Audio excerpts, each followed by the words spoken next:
Good afternoon, viewers, and welcome to the Higher Education Talk Show on Talk Show today. And This is organized by Brand India. And Brand India is a knowledge platform and wants to be the voice of India's business captains from diverse industries. It specializes in the CSR domain, event management, publishing, and research. It encourages debates, seminars, conferences on diverse subjects, and through continuous engagement, it wants to influence the policymakers of our country.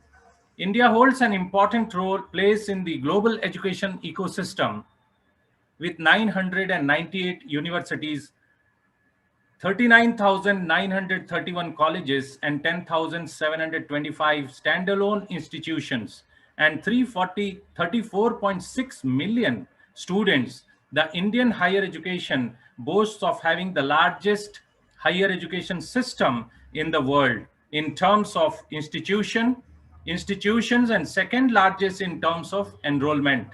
The National Education Policy 2020 was released in July 2020, years after the previous policy.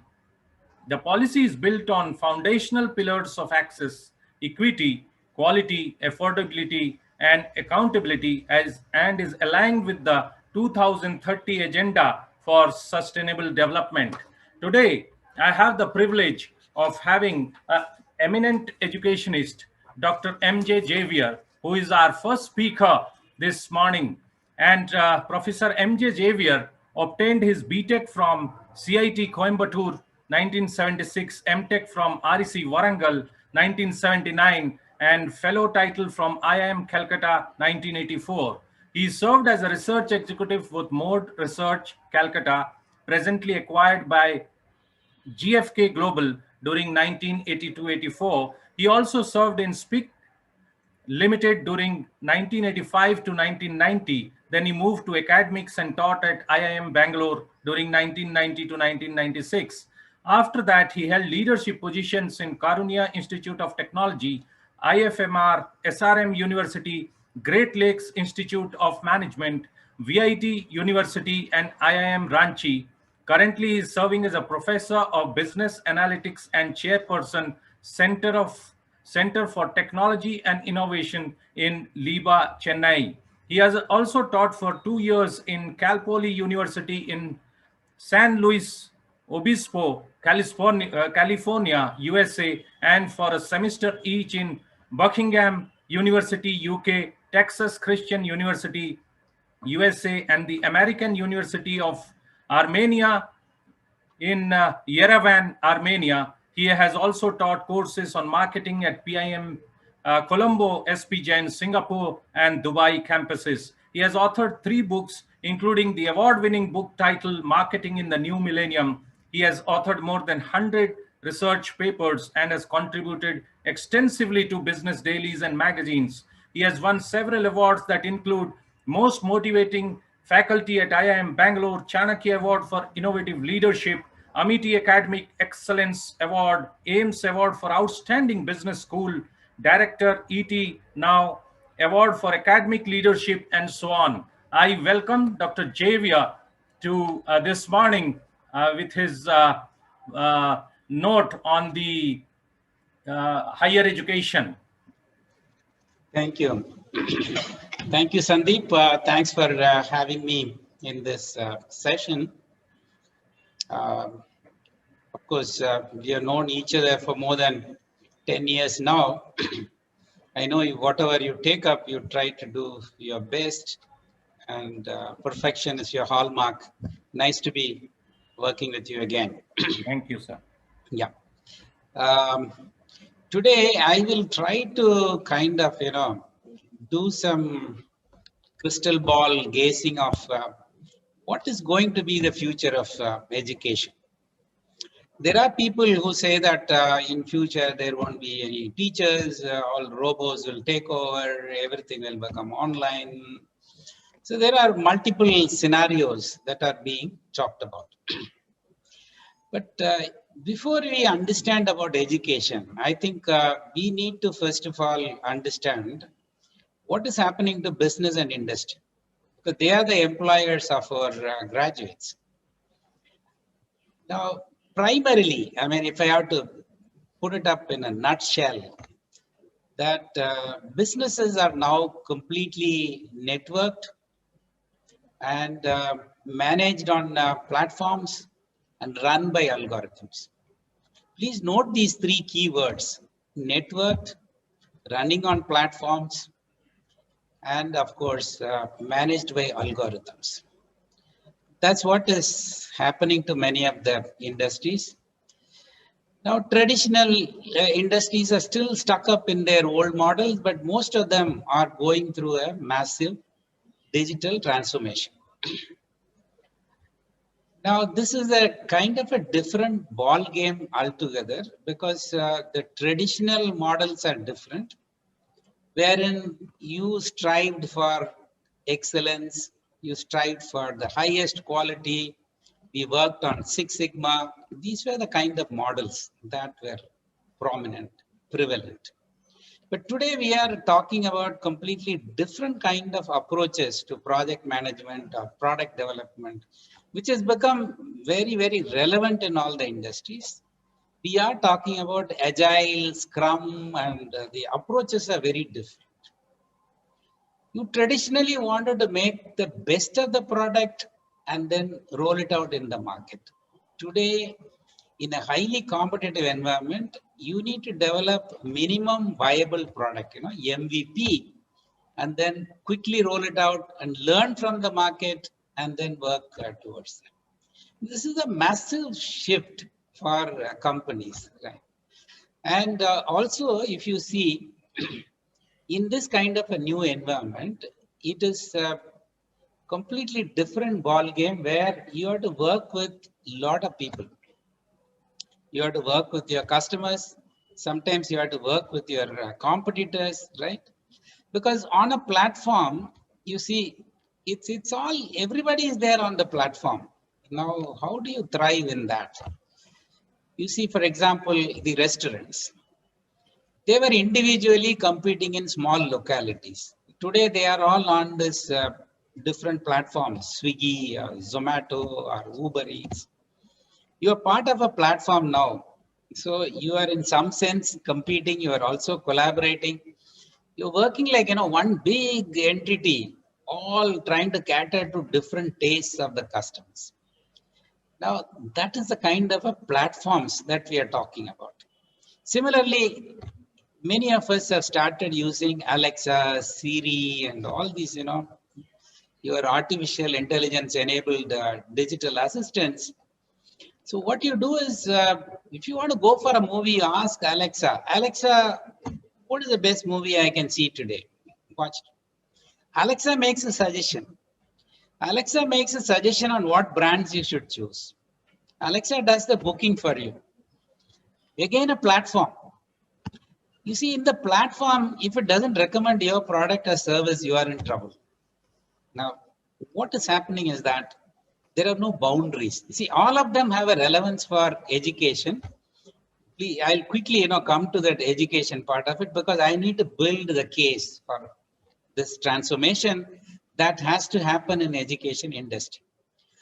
So in all these kind of newer models, whether you call it industry 4.0, where you expect humanoids and robots to work side by side with humans and the machines, or you are talking about this total digital transformation where, for example, you co-create products and services along with your customers, competitors, and so on and so forth. The basic thing is that boundaries are broken. Now, again, this point has to be very well understood. When you are on a platform, your boundary extends. So traditionally, for example, if you say I am a Tata Motors, so my factory is in Pune, then there's a boundary. And then you, within that walls, whatever happens, product development, your research, everything was secretive. Nobody knew what to the outside world unless you choose to tell. But today what is happening is that they are collaborating with many different companies, including software companies and then other hardware manufacturers, because automobile is not anymore a mechanical product. There is electronics into that, there is software into that. There are all kinds of connectivities that have to happen now. So the transformation is basically, they need to work with their customers. So it is not enough to give a very good quality car or a truck and say that, my job is done. At best, you probably think that you want to set up some service centers and your job is done. No. Today, you have to stay in touch with the customer throughout the use cycle. So every vehicle that goes out will have to get connected, and then they do condition monitoring, and they give you proactive advice as to about maintenance, about the way you are driving. Ultimately, they want to make this entire experience of owning a vehicle pleasurable. Now, this is again a different ball game. Now, traditionally, you are a mechanical company. Today, you are into satellites, you are into telematics, you are analyzing data, you are doing analytics. All these will have to function uniformly and deliver the results. This is the new world, right? Now, having got a feel of, what is happening, for, one more example I'll tell before I move to I'm also keeping a watch on my time. Let's take a case of General Electric. Now, General Electric makes, for example, jet engines for Boeing, Airbus. They all buy this. You can't sell a inferior product. There's so much of research, simulations, and everything. They provide a fantastic product. But today, that's not enough. Once the engine is sold, there are a number of software companies, they collect data from the same engine supplied by GE and then help the people optimize on the running cost. They help them reduce their maintenance cost. See, imagine saving 1% fuel will turn out into huge amount of money. And suddenly the competitive advantage shifts from making a good quality product to being in touch with the customer. And then for that, you have to equip your company. You have old school people, you have new school people. You bring in a lot of IT people to do that, analytics people to do that side of the operation. Now, there's a conflict. The transformation is not easy. So while GE is struggling, Siemens, ABB, others have really done an excellent job. And same way, for example, number of IT companies have jumped into the business of this jet engines, your medical electronic equipment, all these places. Boundaries are broken, boundaries are porous. You have to work on multiple areas. You cannot do anything alone. You have to collaborate, you have to network, you have to work on a platform to be successful. This is the stage. Coming to education. This is one industry which is completely resistant to change. Of course, Sandeep knows, even 10 years back, I have been telling that change is needed, everything has to go online. There are so many times I have spoken in many different forums. Yes. You will be aware of that. Yes. But the teachers, the faculty, the educationists are the last people to really change. But I can tell you, Corona is such a blessing. It is the best thing that happened to the education industry, that now everyone has gone on to Zoom or some other online platform. You have no other option. When your entire institution is shut down for nearly 9 months in the last year, and it is going to continue now, how will you survive if you don't go online?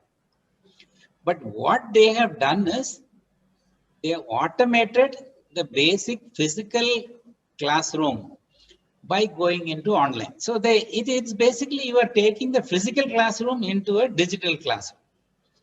And that is the worst thing that anybody can do. It is a big torture for the students because, and you are also, going to do it exactly the way, scheduling, managing, everything is a problem. Because online education is a different ball game. It's a different cup of tea. It's a new paradigm. And you need to actually put in motion the processes, other, platforms that will make it, more effective. So if it is a course which is run for one semester, 45 hours course, you don't have to teach 45 hours online. You should give 10 hours of recorded video. You should give 10 hours of some printed material. You should give maybe maximum 10 hours of, online classes. And you have to engage them in terms of number of activities, assignments, network them. They have to learn from each other, share, and so on and so forth. This paradigm hasn't been understood, or maybe, they are still thinking that this is the way to deliver. Now, the other interesting thing is, Sandeep talked about that NEP.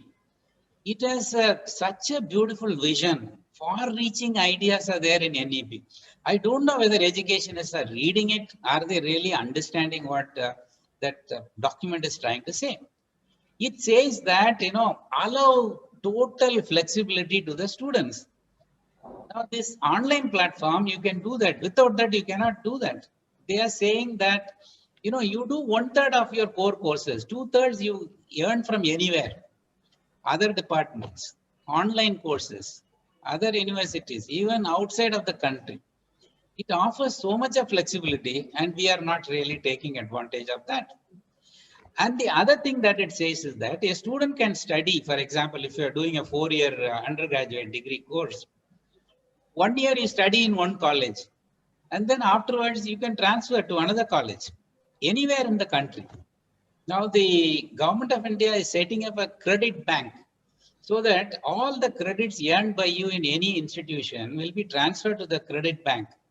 Using that, you will be able to transfer across, institutions.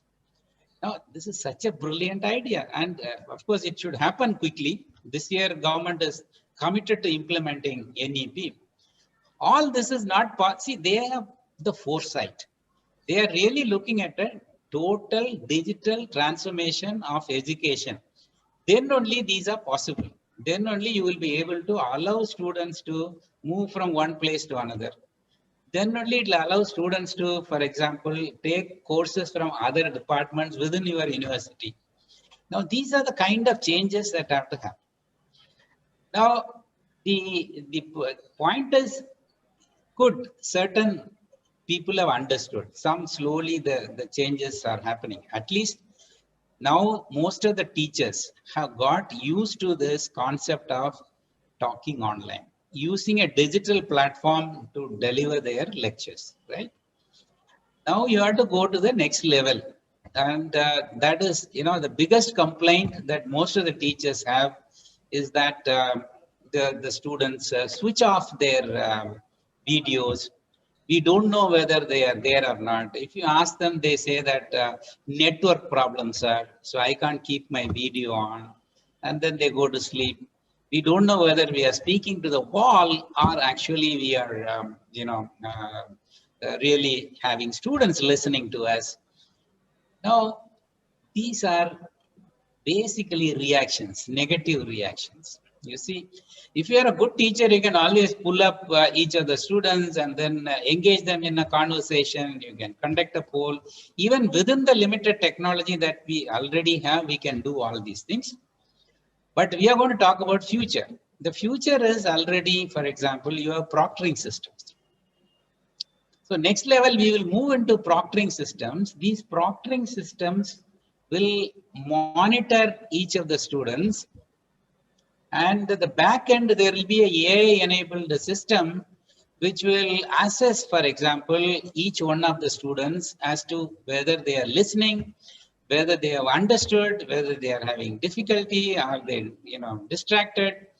It will get so much of information about each of the students. Of course, today we have certain limitations in terms of the bandwidth and other things. But once 5G comes, again, the government is committed to that. They are saying that they'll take the networks to every village now.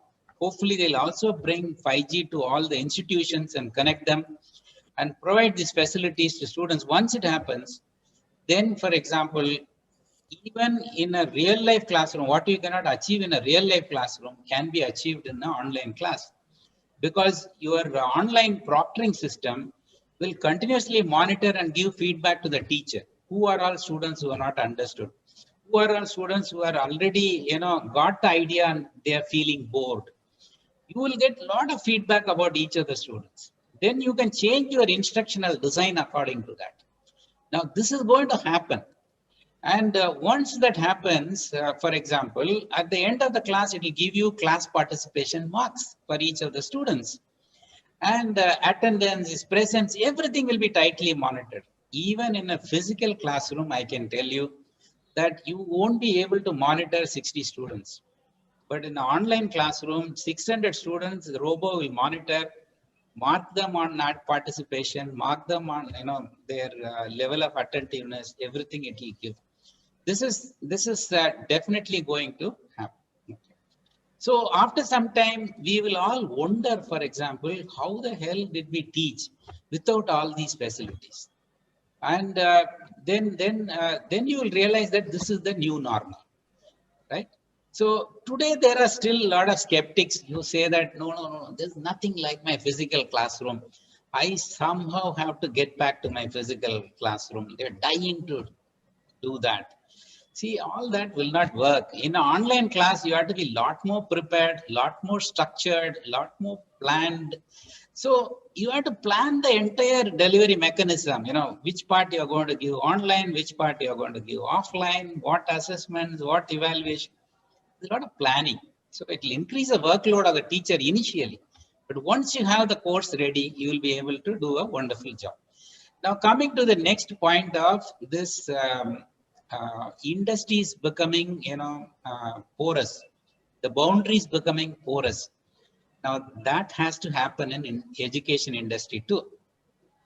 You cannot function in silos, which is what actually NEP envisages. So you need to collaborate, network, and then work with as many people as possible. First of all, you have to network with all the industry people.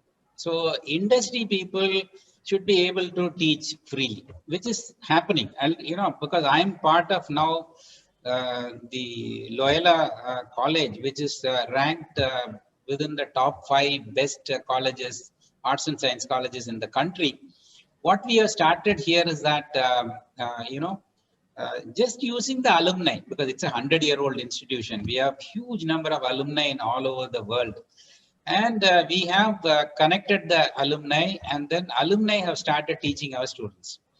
Now, this is something immediately happening. We also have some meetings where actually just the alumni discuss what are the new trends. So we have one schedule on 17th where, for example, alumni from US, Australia, of course, they don't mind even the time difference. There are alumni who log in at night 2 a.m. and they are so happy to participate in it. Make it porous. Take advantage of this. Co-create knowledge. Knowledge is not anymore the kind of property of the professors. Professors don't know anything. I can tell you, things are changing so fast. I don't know. I learned from my students. I learned from my alumni.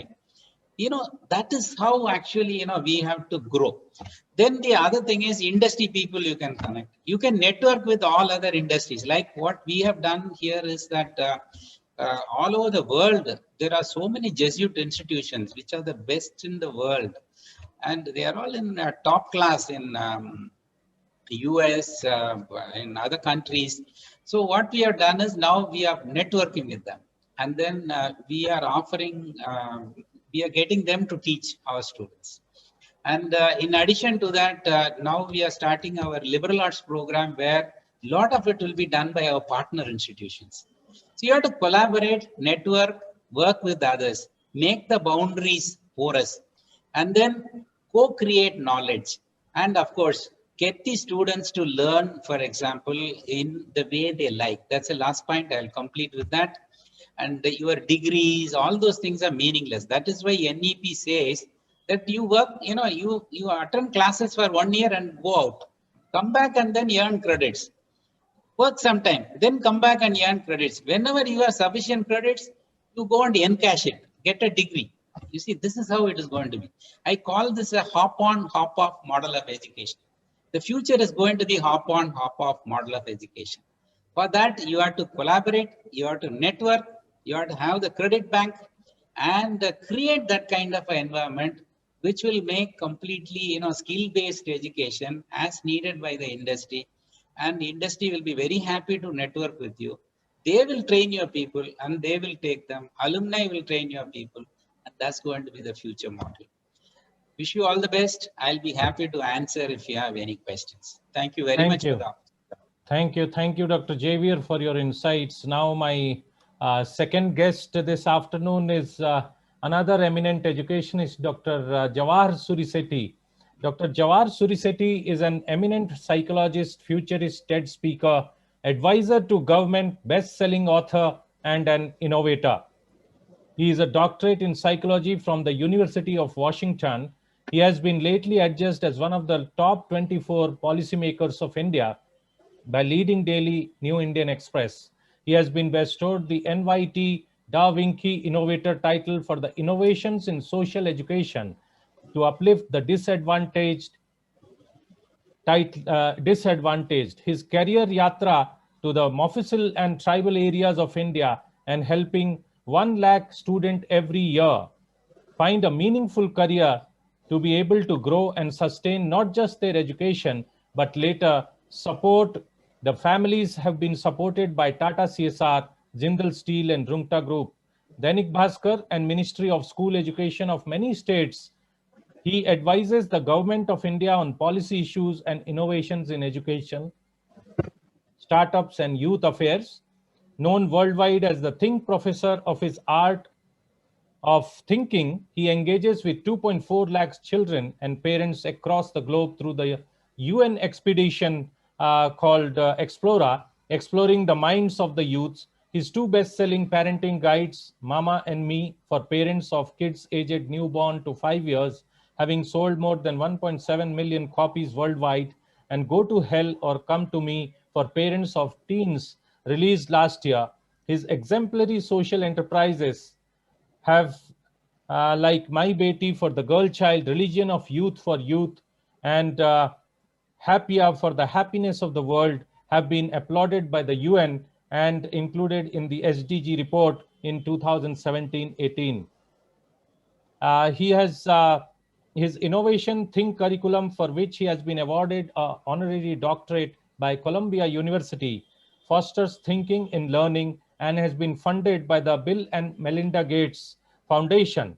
His 1432 lectures, seminars, and workshops till date in 76 countries of the world have received rave reviews for their effectivity and simplicity. His sessions for different categories have been an eye-opener across the world. As an innovator, his pioneering work in the world on digital well-being, happiness, and peace in the schools, colleges, homes, corporates, and in the global perspective has been applauded. Welcome, Dr. Jawahar, to this show. And today he is going to talk on the role of higher education, the way forward.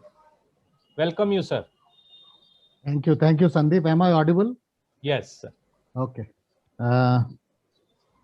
Have a great day, all of you, young boys and girls. Today, I'll take the flipped approach, wherein we'll talk about the consumers from the higher education students, and from the consumers' perspective, I'll come back to higher education, see what they require as consumers of students from higher education institutions, and then we'll come back to what the education should look like in future. So let's go to the industry now. It can be the industry. When I say it can be industry, it can be service sector, whatever, but they are the actual consumers of all of you. So there are some changes happening there in the industries which are notable and which will affect the future of higher education. The first is that they are looking at inclusion. Now, let's look at inclusion from the industry's perspective. Inclusion is, suppose Tata Steel has a board meeting. I am not an engineer. I don't know anything about steel, except that I know that Sardar Patel was known as the man of steel. Otherwise, I don't have any connection to steel. But the process in which the board meetings happen these days in the bigger corporates across the world is two things. One, that if there are everybody who knows steel in the board, then there is a possibility that there is a bias in the way which we think. Somebody who's into the steel industry has a way of thinking, but somebody who is not into that field of expertise may have a different idea about things. So they put in the board people like me who are not from steel.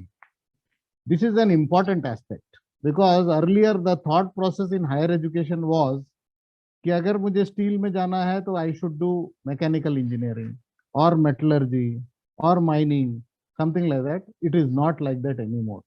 Now the boards are varied. Plus one more thing I need to add here, that in inclusion, gender inclusion has also become a very important thing. So boards, when I go for a, let's say a defense deal with the government of India or somebody, or with the government of US, the defense deal, the company which has approached me with a defense deal, if I am the government, I will look whether your board is really inclusive, whether there are ladies in your board or not, whether your company has got a representation of women in the and minorities in your board or not, which is very important. So girls who think, or parents of the girls who think that this industry is not for us, that myth is now broken.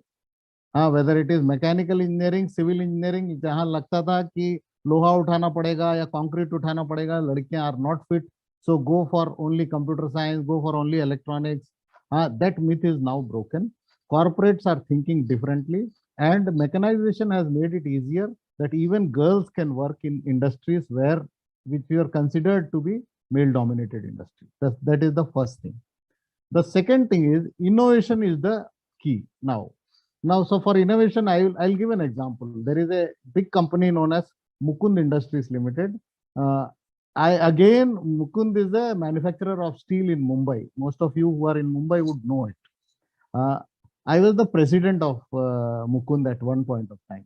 So Mukund had a history of having people from the engineering background as presidents. I was the only president who was not having.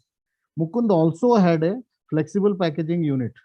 So in the flexible packaging unit, which if you eat lace, lace ka packing is done by us.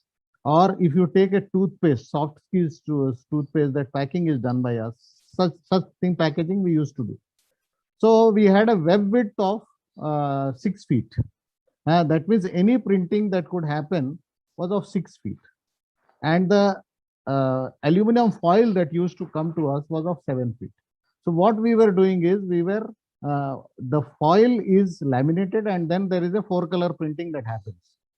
So what we were doing, if there is a 7 feet foil and there is a 6 feet web width, then we used to cut the 1 feet from both sides, 6 inches from both sides, and that used to go as wastage. So the conditioning of engineers was such that they would not think outside of it. कि web width इतना है तो 6 feet का ही printing हो सकता है, हटा दो. What we thought one day, I asked them, what is it that we do with the 1 feet? So then we thought of an idea that we were not into that field, but I said that let us print stickers and give it to Lace for free so that they can put into their chips packets. So that 6 inches of wastage that we were having, we printed stickers on that. So we had a tie-up with Disney. We printed stickers. We used to get royalty for whatever we printed. And Lays also used to give us the printing cost for the stickers. That 6 inches of wastage converted itself into profit. Now, why I am saying this is something that needs to be nurtured at the higher education level, which we don't do. And why we don't do this is we are very much entrenched in the subjects that we teach. The student also, not just the professors. Professors are anyway entrenched only in the subject that they teach, not even the neighboring subject. But the student also thinks about the subject, the syllabus completion, the marks. These are the major important points, and some of the pressure why the student thinks so comes from the parents. कि तेरे को कितने number आया at the end of the semester? This is a big question that he keeps asking. What are the outcomes that you have achieved? What have you learned is not the question at all. The question is कितने number आए. And that is the bane of our system. The industry is not much, as Professor Xavier has very clearly pointed out, that it is not the degree that will matter. It is your outcome based performance in the industry or sector that you work in is going to be judged and not your degree. So you are clamoring for marks in the degree level, and your parents being satisfied by your performance with the number of marks that you get in the school and college is something which is going to go out of fashion in the higher education industry. So please look at outcomes, please look at your performance levels, and let's assume a situation when the industry comes and judges you on your semester exams. Let's assume if there is a situation because your professor is judging you, or some professor from some college or university is judging you, try and satisfy the demands of that professor who has very limited demands which might be restricted to a book. But when the industry person comes in and judges you or assesses you in your exams every semester, the demands of the external will change, your mode of approaching education will change, your mode of performance will change, and you will become industry ready. This is a possibility. And a very important possibility, because the AICT has clearly said that every 6 months you should go to the industry. Or suppose I am from the hotel management sector, then I will need to go to a hotel every 6 months and upgrade myself. But this is only for students. What about the teachers who are teaching hotel management? They have not gone to a hotel for some time now. So why should they not be upgraded? But what is going to happen in future is there is a upgradation policy that is going to come for faculties also, so that every 6 months or 1 year they go to the industry and upgrade themselves, because what they are teaching to the student is not in sync with what the student is learning during his internship, and that is why he loses respect. कि मुझे अगर किताब से पढ़ा रहा है या Google से पढ़ा रहे हैं, then I can find that in the book or Google any which way. Why do I need to? The reason why there is a dwindling of attendance in classrooms, in colleges and universities, which has been good in schools, is basically because the student finds it irrelevant what he is being taught in the class, and he feels that this is not being used in the industry. This is something that is a wake-up call for higher educational professionals, especially the teaching professionals, because they are becoming fast irrelevant. Even in homes, when we see, suppose I had a problem with maths, I used to go to my father or mother. But nowadays, if something happens to my mobile, I will go to my son. So I am going one level down because he is better in technology than me. So we will become irrelevant if we don't keep upgrading ourselves. The new education policy has one chapter which clearly talks about upgradation of teachers at the school level. The CBSE has already started. They have put out 28 modules of professional development for teachers. I am expecting the higher educational bodies also to put out similar modules, because again, like he said, the technology is the thing. So we can do this online thing as of now, and teachers are relatively, maybe they can spend some time on upgrading themselves with a certificate from these professional bodies. CBSE is doing it. They are certifying the teachers who are taking the online training. This is one part. The second part is the aspirations of the youth who are the actual consumers of higher education. So we talked about the consumers of these students first, which is the industry. Now I am talking about the consumers of higher education who are the students, and to some extent the parents. So these students are different from our conditioning as parents and teachers who are the current generation who are teaching. And that is a problem that we are facing. And this is going to be a problem unless we upgrade ourselves. So I'll give an example. Like my father would say, or my mother would say, let's go to the temple, church, or mosque. I would just hold the finger and quietly go with my mother without asking questions.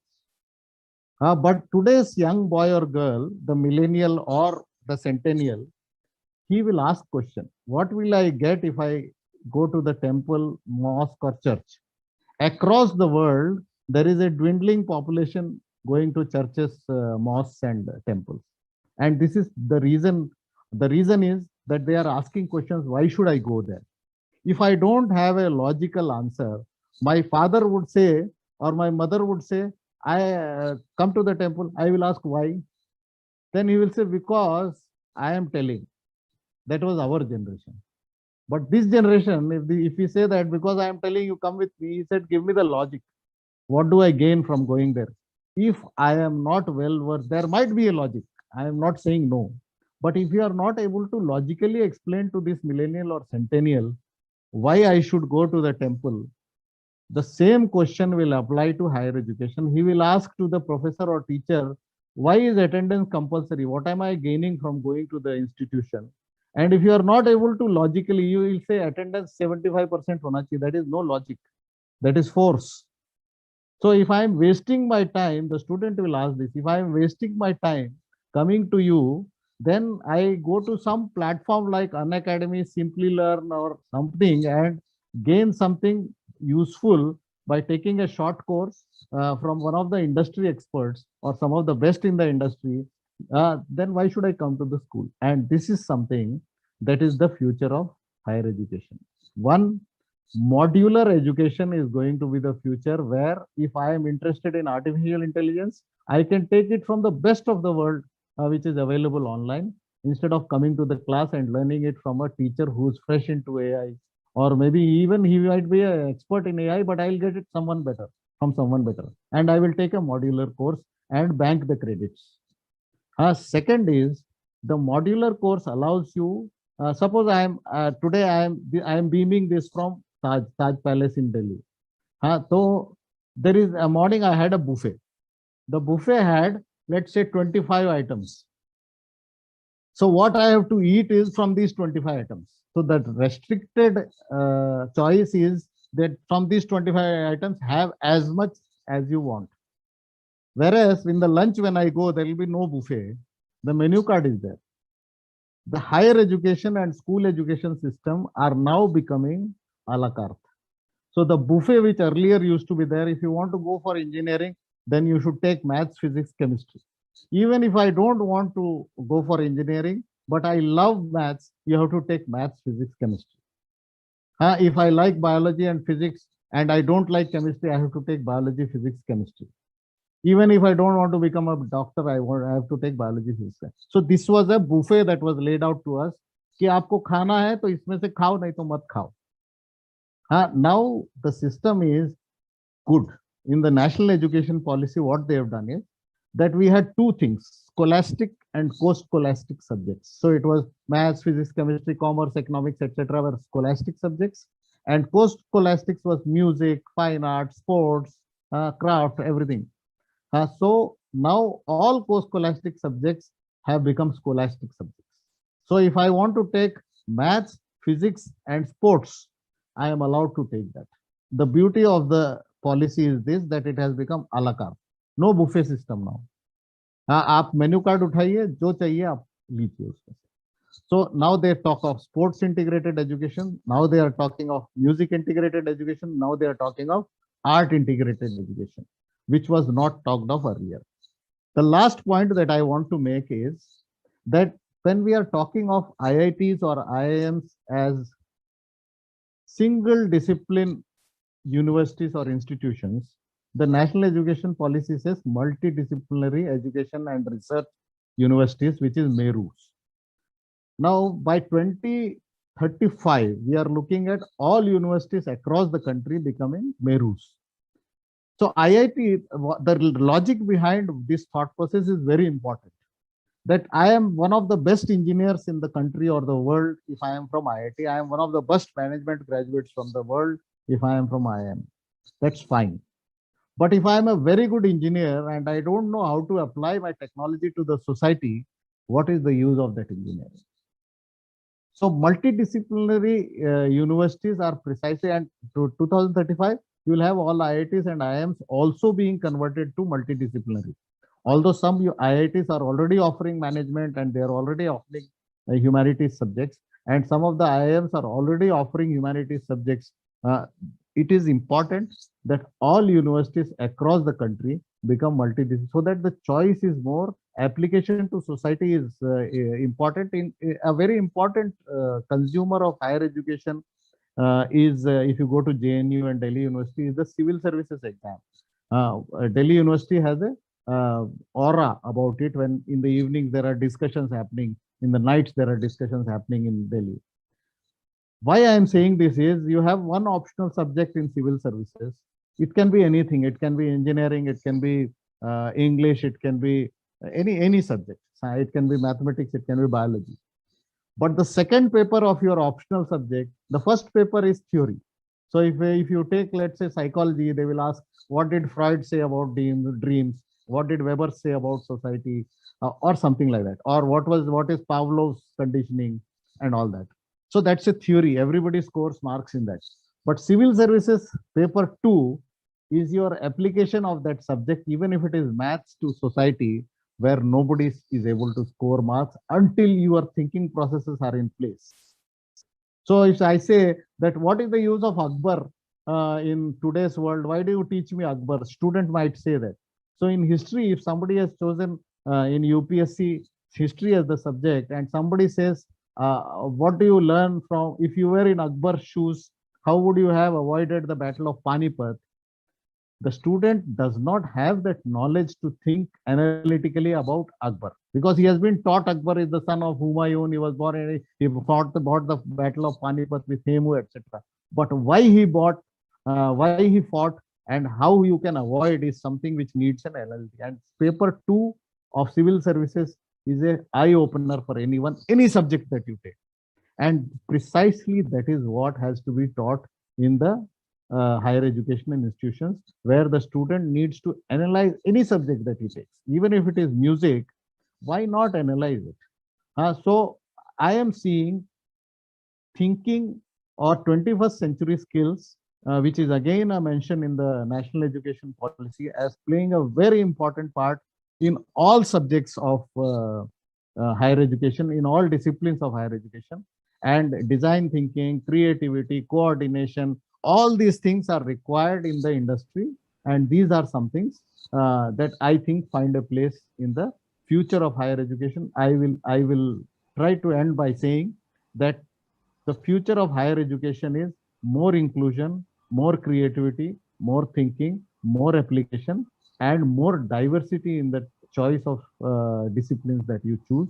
Everything becomes multidisciplinary, and the assessment will be more practical than theoretical. Thank you. Thank you, Dr. Jawar and Dr. Javier. Now, concluding this, there is one word that the new NEP 2020 is going to be the game changer in the higher education in the coming days. And would like 3 minutes last perspective on today's talk by Mr. Javier first.